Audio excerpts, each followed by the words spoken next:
Hello guys, তো welcome to my channel time pass. তো আজকে আমরা চলে যাচ্ছি ফার্স্ট টাইম কলকাতায় আসা আন্ডার ওয়াটার ওয়ার্ল্ড। তো একটা নতুন কিছু এক্সপিরিয়েন্স করলাম, বাঙালি ভাই সব পারে। এই ভিডিওটা দেখলে আমি কলকাতা না দুবাই এসেছি ঠিক করতে পেরেছিলাম না, তো ভিডিওটা দেখে আপনারা বুঝতেই পারবেন। তো খুবই ভালো লেগেছে, পুরো ফ্যামিলির সাথে আসুন এবং কিভাবে আসবেন এটাও আমি বলে দেবো। কমেন্ট করলেও আমি আপনাদেরকে রিপ্লাই করে বলে দেবো যে আপনারা কিভাবে আসতে পারবেন এইখানে যারা আসতে চাও। বেশি দেরি না করে ভিডিওটা শুরু করা যাক। তো আমি ট্রেনে করে চলে আসি সবে প্রথমে হাওড়া স্টেশন, পর আমি ট্যাক্সি করে চলে যাচ্ছি পার্ক সার্কাস ময়দানে, এবং আপনারা চাইলে বাসেও আসতে পারেন। এবার প্রথমে আমি টিকিট কাটি, 100 টাকা করে দুটো টিকিট কাটি। আমি আমার ফ্রেন্ড ছিলাম গেলাম, বাইরে থেকে গেটটা দেখতে ঠিক এইরকমই লাগছিল। তারপরে বেশি দেরি না করে আমরা ভিতরে ঢুকে গেলাম। তো ভিতরে ঢুকতেই সবের প্রথম আমরা অ্যাকোরিয়ামে যে মাছগুলো রাখা ছিল সেটা দেখি। তো এই মাছটা সবের প্রথম আমরা লক্ষ্য করি, এবং আমি নাম জানি না এই মাছটার, কিন্তু ভালো লাগছিল। নানা রকম মাছ দেখতেই পারছো আপনারা। এটা কত সুন্দর মাছ, একটা আলাদা আলাদাই একটা মাছ। এগুলো সমুদ্রেতে হয়তো আরও ভালো লাগে দেখতে। তো সাপের ৫ পা শুনেছিলাম, এটা মাছেরও ৫ পা দেখলাম সবের প্রথম আমি। তারপরে তারপরে যে মাছটা দেখলাম সেটা হচ্ছে এই মাছটা, যেটার মাথাটা ঠিক লাল এবং বাইরেটা ঠিক এরকম টাইপের। এই মাছটাও আরও যেন কমলালেবু মনে হচ্ছিল তুলে এনে খেয়ে নিই। যদি কেউ এই মাছটার নাম জেনে থাকো অবশ্যই কমেন্ট করবে। এই মাছটাও কী মাছ আমি জানিনি। তো এই একটা মাছ যেটা তার মাথায় ব্রেনটা বাইরেই ছিল। তারপরে আমরা গেটের ভেতরে ঢুকলাম। ঢুকতেই যা দেখি আমি তো অবাক হয়ে গেছিলাম, মনে হলো যেন দুবাইয়ে চলে এসেছি। এবং সত্যিই ভাই বাঙালি সব পারে, যেটা এইখানে এসে আমি বুঝে গেছি। আছে নানা রকমের মাছের ভিড়, সব মাছের নাম আমি জানিনি। তো আপনারা কেউ যদি জেনে থাকেন অবশ্যই আমাকে কমেন্ট করবেন, যে বলবেন যে এটা কোন মাছ। কিছু কিছু জায়গায় লাইট ছিল না, সেটার জন্য একটু প্রবলেম হয়েছে। তবুও ভিডিও করেছি, এবং আপনাদেরকে দেখানোর জন্য অবশ্যই দেখবেন আপনারা ভিডিওটা। তো ভালো লাগবে। ভিডিওটার মধ্যে কোনো ভুল টুল হলে অবশ্যই ক্ষমা করবেন। তো আপনারা যারা আসতে পারবেন অবশ্যই আসবেন।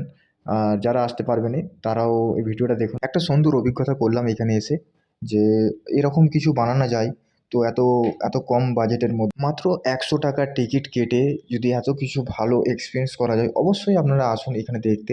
এবং দেখুন, পুরো ফ্যামিলিকে নিয়ে ছোটো ছোটো বাচ্চাদেরকে এই জায়গাটা ভীষণ ভালো লাগবে। আমি কিছু কটা বাচ্চাও দেখছিলাম যারা খুব আনন্দে ছোটাছুটি করছিল। এবং আমার চারপাশে দেখতে পাচ্ছি ছোট ছোট মাছগুলো আরও বেশি খুব ভালো লাগছিল, যারা এক এক ঝাঁক হয়ে বসেছিল মাছগুলো। তারপরে এই সাদা মাছটিকে আমি দেখতে পাই, যে মনে হয় গান টান করছিল কিছু।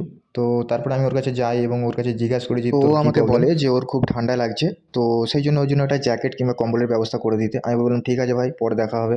তারপরে এই বড় বিশাল আকার মাছটিকে দেখতে পাই, যেটা এই অ্যাকোরিয়ামের সবথেকে বড় মাছ। অনেকটাই বড় ছিল এটা। এই মাছটা একা একাই ঘুরছিল, এই কাউকে ডাকছিল না। তো কোনো ব্যাপার নয়, অনেকটা মাছটা জলের উপরে এমনভাবে ভাসছিল যেমন গাছের ওপর ফল, মনে হচ্ছিল তুলে নিয়ে চলে যায়। আর একটা মাছ ছিল, যেটা অনেকটা বোয়াল মাছের মতো দেখতে, এবং হ্যাঁ ওরকমই লাগছিল আমাকে। তারপরে তারপরে এই ছোটো ছোটো চারা মাছগুলোকে আমি দেখি, এবং এগুলো খুব ভালো লাগছিলো, এগুলোও দেখতে ভালো লাগছিলো। অনেকটা পুঁটি মাছের মতো লাগছিলো। যারা ডেলি বেসে মাছ খাও তারা হয়তো এটা বুঝতে পারবে, দেখলে তাদের অভিজ্ঞতা থাকবে। তারপরে ছোটো বাচ্চাগুলো আসছিলো, তো এরা মনে হচ্ছে খুব খুশি হয়েছে এখানে এসে, আনন্দে দৌড়াদৌড়ি করছিল অনেকক্ষণ ধরেই। তারপর যেটা আমি দেখলাম, দেখেই মন ভরে গেল।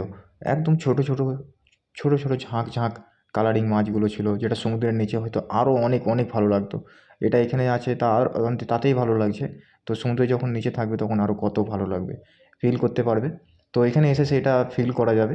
এখানে দাঁড়িয়ে থাকলে মনে হচ্ছিল যেন সমুদ্রের নিচে দাঁড়িয়ে আছি, আর মাছগুলো আমার মাথার উপরে ভাসছে। এবং নানা রকম কালার ওয়াইজ মাছ ছিল। তো এগুলো অনেক ছোটো ছোটো মাছ ছিল, যার কারণে আরও বেশি ভালো লাগছিলো আমাকে। এগুলো অনেকক্ষণ ধরেই আমি দেখছিলাম। তো অনেক রকম মাছ ছিল ছোটো ছোটো। মাত্র 100 টাকায় এরকম কিছু ফিল পাবো সেটা আমি ভাবিনি। তো এটা এখনও অনেক দিন খোলা আছে, প্রায় মাসখানে 1 মাসের থেকে 1.5 মাসের মতো খোলা থাকবে। তো আপনারা সকলেই এখানে আসতে পারবেন চাইলে। আসুন এবং ঘুরে যান এবং ভালো কিছু অভিজ্ঞতা করে যান। তো আপনাদেরও সকলকেও ভালো লাগবে। ভিডিওটা লাইক কমেন্ট শেয়ার অবশ্যই করবেন, যাতে আপনার ফ্রেন্ড আপনার ফ্যামিলি সকলেই দেখতে পায়।